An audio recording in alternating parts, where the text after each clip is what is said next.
आज दिल्ली विधानसभा में सीएजी की रिपोर्ट भी पेश होगी। 14 पेंडिंग रिपोर्ट्स आज पेश की जाएंगी, जिसके चलते हंगामे के आसार जताए जा रहे हैं। और हालांकि कल विधायकों की शपथ के साथ सत्र का आगाज हुआ था, जिस दौरान विपक्ष का हंगामा देखने को मिला। सत्ता पक्ष और विपक्ष के बीच में कल भी हंगामेदार ये कार्रवाई रही। सत्र के दौरान आज भी हंगामे के आसार जताए जा रहे हैं, क्योंकि आज विधानसभा में सीएजी की 14 पेंडिंग रिपोर्ट्स पेश होनी है और एलजी के अभिभाषण के साथ सत्र की कार्रवाई शुरू होगी। तो ऐसे में आज भी हंगामे के आसार जताए जा रहे हैं। आज विधानसभा सत्र का दूसरा दिन और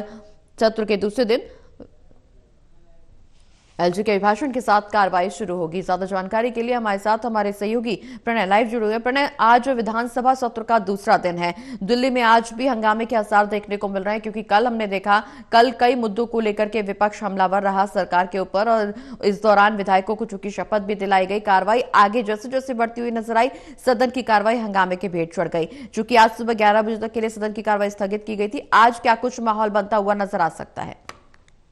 बिल्कुल, देखिए प्रकृति एक बार फिर से आम आदमी पार्टी और बीजेपी एक दूसरे के आमने सामने होगी और आज का जो सत्र है वो बहुत ज्यादा महत्वपूर्ण है, क्योंकि आज सबसे पहले प्रगति सत्र की शुरुआत उपराज्यपाल के अभिभाषण के साथ होगी जी। और उसके बाद जो लिस्ट ऑफ बिजनेस आया है उसमें सबसे पहले लिखा हुआ है कि एलजी का भाषण होगा और उसके बाद जो सीएजी की रिपोर्ट्स हैं उन्हें टेबल किया जाएगा जी। प्रगति 14 रिपोर्ट है सीएजी की, जिन्हें लेकर अगर हम बात करें पूरे चुनाव के दौरान बीजेपी ने आम आदमी पार्टी पर हमला बोला था और यह आरोप लगाया था कि आम आदमी पार्टी की सरकार ने जानबूझकर सीएजी की टेबल को विधानसभा में पेश नहीं किया है। और बीजेपी का यह भी आरोप था कि क्योंकि इसमें कई जो घोटाले हैं वो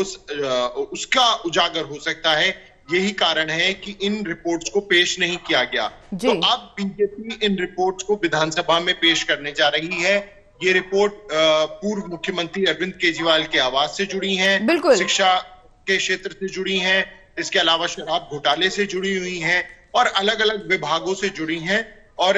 ये माना जा रहा है कि उसमें ये बातें लिखी गई हैं कि किस तरह से अनियमितताओं के चलते जो दिल्ली सरकार है उसे राजस्व की एक बड़ी हानि पहुंची है। बिल्कुल प्रणय, जिस तरह से नेता प्रतिपक्ष आतिशी हाल ही में सरकार पर वादा खिलाफी के आरोपों को लेकर के हमलावर होती हुई नजर आई, क्योंकि कल हमने देखा मुख्यमंत्री रेखा गुप्ता से मिलने पहुंची थी नेता प्रतिपक्ष आतिशी और इस दौरान उन्होंने बाहर मुलाकात के बाद बाहर आकर के जब बयान दिया तो उन्होंने साफ तौर पर इस बात का जिक्र किया कि महिला सम्मान निधि की राशि अभी तक जारी नहीं की गई है। जो वादा खिलाफी पीएम मोदी ने वादा किया था कि पहली कैबिनेट में से पास किया जाएगा, लेकिन वादा नहीं पूरा हुआ। उम्मीद कर रही हूं कि 8 मार्च तक जो वादा किया गया है, मोदी की गारंटी के तौर पर जो वादा किया गया है, वो वादा पूरा किया जाएगा। लेकिन वहीं दूसरी ओर सरकार की तरफ से लगातार इस बात का भी दावा किया गया, पीएम मोदी की तरफ से इस बात का भी बार बार जिक्र किया गया कि पहले विधानसभा सत्र के दौरान सीएजी की रिपोर्ट को टेबल किया जाएगा। सीएजी की रिपोर्ट पर विपक्ष चुप्पी साधे हुए है, वहीं सरकार के वादों को लेकर के हमलावर होता हुआ नजर आ रहा है।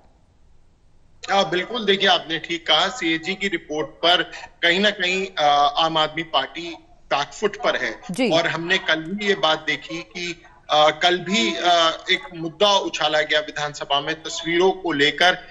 लेकिन उस पर भी बीजेपी ने तुरंत पलटवार किया और बीजेपी ने एक तस्वीर जारी करी। ये तस्वीर मुख्यमंत्री के कक्ष की थी, जिसमें साफ तौर पर देखा जा सकता है कि किसी भी महापुरुष की तस्वीर को हटाया नहीं गया। वहां पर बाबा अंबेडकर की भी तस्वीर थी और शहीद भगत सिंह की भी तस्वीर मौजूद थी। तो बीजेपी कोई मौका नहीं दे रही है फिलहाल कि आम आदमी पार्टी उस पर हमला कर सके। और लगातार बीजेपी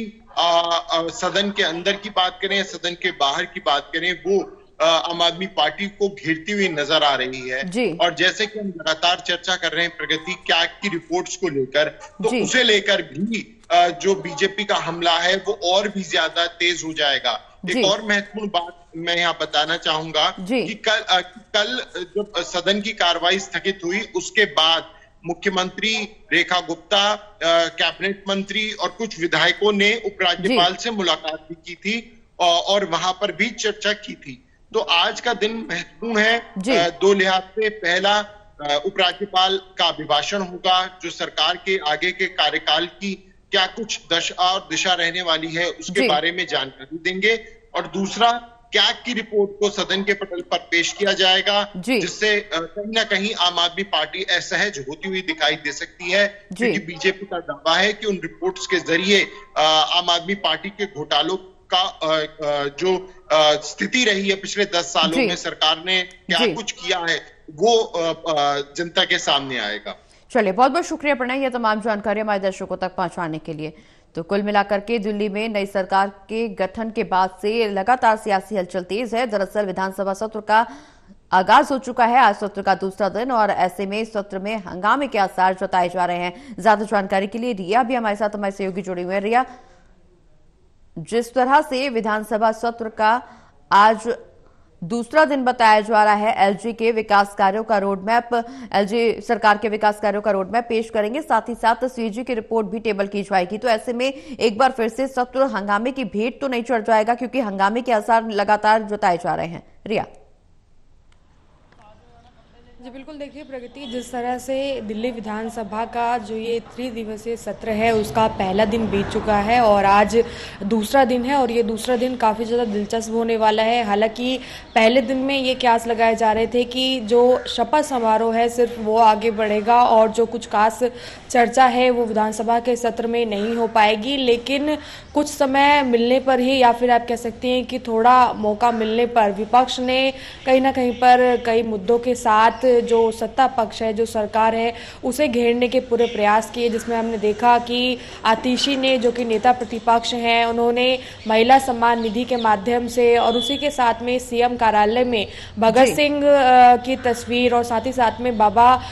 भीम जो साहिब हैं, बाबा साहिब जो हैं अम्बेडकर, उनकी तस्वीर को लेकर एक प्रश्न चिन्ह जो है वो भारतीय जनता पार्टी की सरकार पर लगाया और सीधे तौर पर पूरे सदन में हंगामा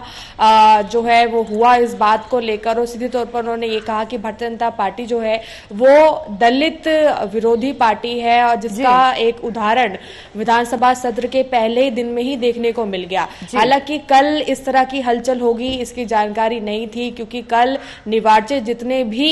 विधायक थे उनकी शपथ होनी थी, और शपथ के बाद किस तरह से जो दिल्ली के विकास कार्य है उन पर चर्चा होनी थी, लेकिन फिर भी हंगामा देखने को मिला। लेकिन अब क्योंकि आज दूसरा दिन है और इस दूसरे दिन को बहुत ज्यादा दिलचस्प इसलिए बताया जा रहा है क्योंकि सरकार के पास भी कैग रिपोर्ट का मुद्दा है, विषय है, यानी कि वो भी विपक्ष का पूरी तरह से घेराव करेंगे, जिसमें कि सीधे तौर पर भारतीय जनता पार्टी का ये कहना है, चाहे देखिए कैग रिपोर्ट में शीश महल का मुद्दा हो, शराब घोटाले से जुड़ा हुआ मुद्दा हो, या फिर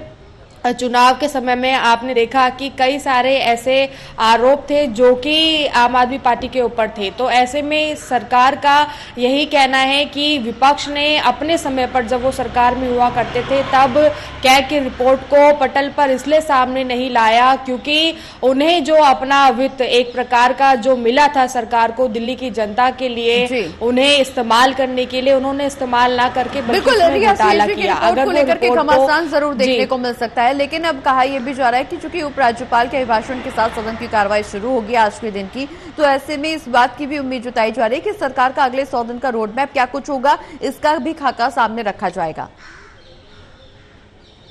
जी बिल्कुल, देखिए क्योंकि एलजी वीके सक्सेना का जो अभिभाषण है उसके माध्यम से ही जो आज का विधानसभा सत्र है उसकी शुरुआत होनी है, और ऐसे में सरकार